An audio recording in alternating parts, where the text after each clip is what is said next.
રાધે રાધે દોસ્તો, સ્વાગત છે તમારું મારા યુટ્યુબ ચેનલ ભૂમિકા આહિરમાં. ને અત્યારે હું ને શ્રેયાબેન તૈયાર થઈને બેઠા છીએ કેમ કે આજે બહાર જવાનું છે ફરવા. ક્યાં જાશું શ્રેયા? જીજીવાલામાં જાશું? સાચે? આજે અહીંયા છે ને નગરમાં જ શંકર ભગવાનનું મંદિર છે, તો અત્યારે ત્યાં જઈએ છીએ. સવારના અમને એમ કે વહેલા વહેલા દર્શન કરી આવીએ. શ્રેયા શું કરસ? મોઢું કેમ આમ કરસ? શ્રેયાનું મોઢું જો શરદી થઈ ગઈ હતી એટલે હવે આ બધું રૂમાલથી અહીંયા સાફ કરીને બધું ચામડી થોડીક કાળી થઈ ગઈ છે. અને નાક તો શ્રેયા તારું લાલ થઈ ગયું છે. શ્રેયા અહીંયા આવીને ત્યારથી એને શરદી હતી, હજી સુધી નથી મટી. કાને શ્રેયા મટી શરદી? તો તું હવે મમ્મી કેમ કરીશ? મોજા ઉતારીશ પગમાંથી?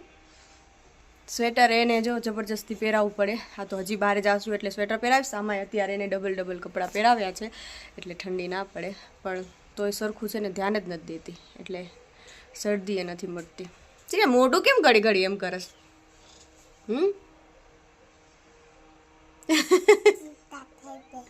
કોના કિટ્ટા થઈ ગઈ? મમ્મીના કિટ્ટા થઈ ગઈ તો મમ્મી તને બહાર નહીં લઈ જાય. નથી હાલું? હાલું છે ને તો મમ્મીને કિટ્ટા થવાય નહીં? ભલે હાલો જાય. હાલો જીજીવાલા જાશો ને?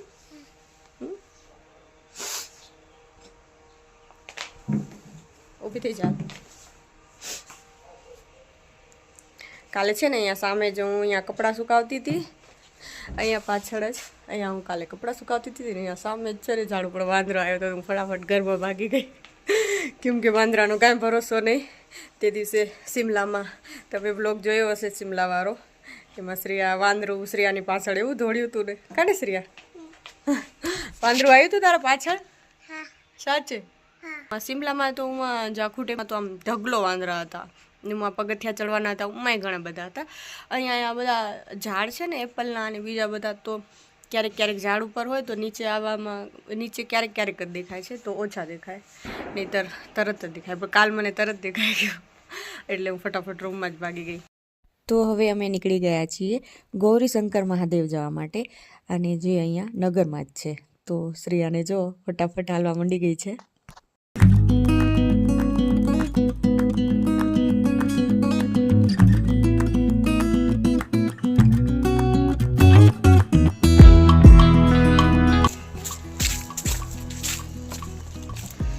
ઠંડી એવી પડે છે ને, ઘરમાં હતા ને ત્યારે સ્વેટર નહોતું પહેર્યું, બહાર નીકળવાનું થયું ને એટલે મેં ને શ્રેયા બે સ્વેટર પહેરી લીધું. શ્રેયાને તો હાથમાં મોજા પહેરાવી દીધા છે. મને છે ને ઘડી મોબાઈલ ખપે ને હાથમાં એટલે હું મોજા નથી પહેરતી, પણ ખીચામાં હાથ રાખી દઉં છું.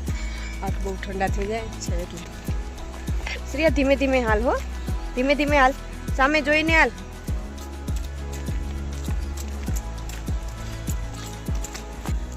હમણાં જે છેલ્લો બ્લોગ બનાવ્યો ને પરમ દિવસે, એમાં છે ને અહીંયા ઉપર છેલ્લી પહાડની ચોટી છે ને ફૂલ બરફ હતો, પણ અત્યારે જો બરફ જરાય નથી દેખાતો. બધો બરફ એ પીગળી ગયો છે. અહીંયા બધા એમ કહે છે કે પહેલી વાર બરફ પડે ને એ પાણી સાથે હોય ને એટલે છે ને ઓગળી જાય છે. તો હવે શાયદ બરફ પડશે ને ત્યારે સરખું પડશે, પણ અત્યારે નથી. અને અત્યારે તો પહાડમાં ક્યાંય નથી દેખાતું. સાવ થોડો દેખાય છે.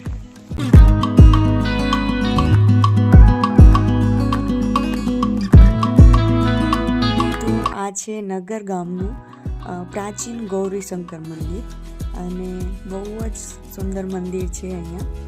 અને આ મંદિરમાં મને છે ને એક અલગ વાત લાગી, એ છે કે અહીંયા છે ને આપણે મંદિરની પૂરી પરિક્રમા કરી શકીએ છીએ. આમ આપણે નોર્મલી ગમે તે શંકર ભગવાનના મંદિરે જઈએ ને તો આપણે અડધી પરિક્રમા કરતા હોઈએ છીએ, પણ આ મંદિરમાં આપણે પૂરી પરિક્રમા કરવાની હોય છે. તો હું તો પહેલી વાર આવા શંકર ભગવાનના મંદિરે આવી છું જ્યાં પૂરી પરિક્રમા થાય છે. અને કહેવાય છે કે અહીંયા શિવજી ઉપર જે જળ અભિષેક કરવામાં આવે છે એ ભૂગર્ભમાં અંદર જાય છે, એટલા માટે અહીંયા આપણે પૂરી પરિક્રમા કરી શકીએ છીએ.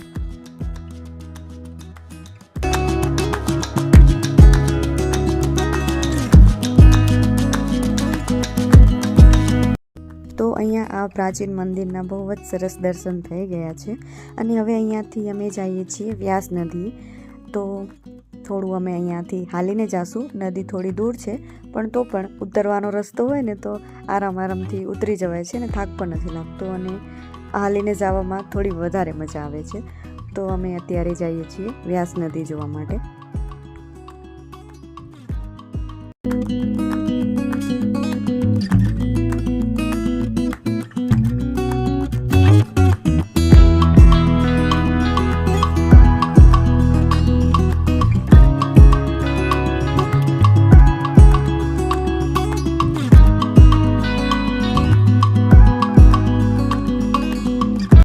તો અમે અત્યારે વ્યાસ નદી હાલીને જઈએ છીએ અને આમ અહીંયા રોડ પણ છે પણ રોડવાળો રસ્તો છે ને થોડોક દૂર પડે એમ છે. તો આપણે સ્કૂટી કે બાઇક રેન્ટ ઉપર લઈને જો નગર ફરવું હોય તો આપણે અલગ અલગ જગ્યાએ જઈ શકીએ છીએ. બહુ સારો રોડ છે અને ગાડી પણ ભાડે કરી શકીએ છીએ અને બસમાં પણ આજુબાજુના ગામ કે ત્યાં પણ ગમે ત્યાં જવું હોય તો ફરી શકીએ છીએ. પણ અમે અત્યારે આ શોર્ટકટ રસ્તાથી જઈએ છીએ કેમ કે અમે હાલીને જઈએ છીએ ને આવા જંગલના અને અલગ અલગ નેચરલ વ્યૂ જોવા હોય ને આવા અલગ અલગ અનુભવ કરવા હોય ને તો હાલીને જવાની વધારે મજા આવશે. ને આમ પણ અમને કોઈ ટાઈમનો તો પ્રોબ્લેમ નથી કેમ કે અમે તો અહીંયા રહીએ છીએ અત્યારે થોડા સમય માટે. તો અમે આરામથી ફરવા માંગીએ છીએ અને આમ પણ અત્યારે તો પહાડ ઉતરીને વ્યાસ નદી પાસે જવાનું છે. તો ઉતરવા સમયે તો છે ને મજા જ આવે છે. એન્જોય કરતાં કરતાં ઉતરી જવાશે.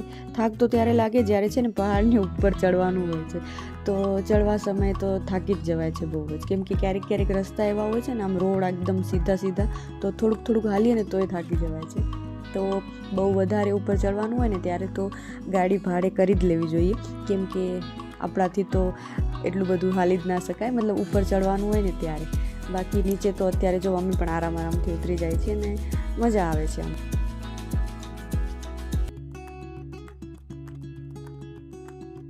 તો આ સામે દેખાય છે બીજું ગામ છે અને હવે થોડી વ્યાસ નદી પણ અહીંયા વચ્ચે દેખાય છે. તો હવે અમે બસ પહોંચી જ ગયા છીએ.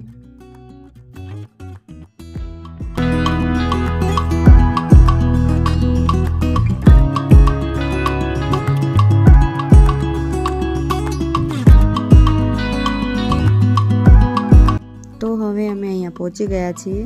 આ પુલની નીચે જે દેખાય છે એ છે વ્યાસ નદી અને પુલ ટપીને જાશું એટલે અહીંયા બીજું ગામ આવી જશે.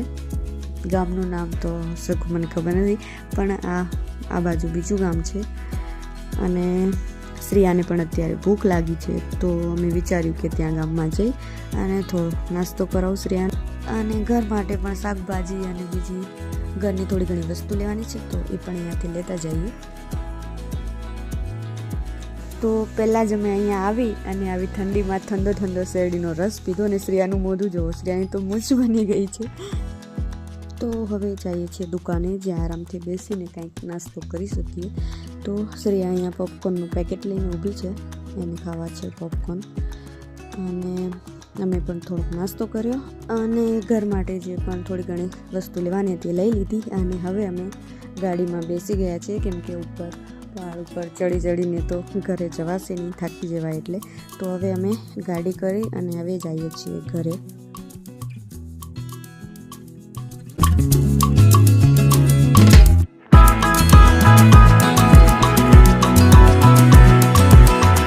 તો હવે ઘરે આવી ગયા છીએ અને ફટાફટ રસોઈ બનાવું અને હવે જમી લઈએ. ભૂખ લાગી છે. શ્રેયા તને ભૂખ લાગી છે? તું શું ખાઈશ? શું ખાઈશ? શાક રોટલી ખાઈશ? હાલો મમ્મી રસોઈ બનાવે ભલે. તો રસોઈ બની ગઈ છે. મેં ખારી ભાત બનાવ્યા છે, રોટલી અને દહીં છે. શ્રેયા શું ખાસ? રોટલી ખાજે હો, મોઢું આખું તારું દહીં વાળું થઈ ગયું છે. ભાત નથી ખાવા? તો હવે જમી લીધું ને તો એવી ઠંડી પડે છે. શ્રેયા તને ટાટ પડે ને? ના જ પાડે પાછી. તો આમ કેમ બક લઈને સૂતી છો? ટાટ ના પડે તો હે ખોટું બોલસ? જ્યારે શ્રેયાને પૂછું છું કે ઠંડી પડે તો ના જ કહે છે. તો હવે જમી લીધું ને એટલે એવી ઠંડી પડતી હતી ને તો અમે ફટાફટ સૂઈ ગયા ઓઢીને કાને.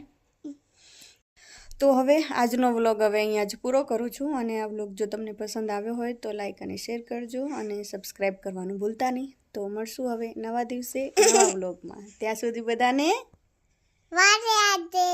રાધે રાધે.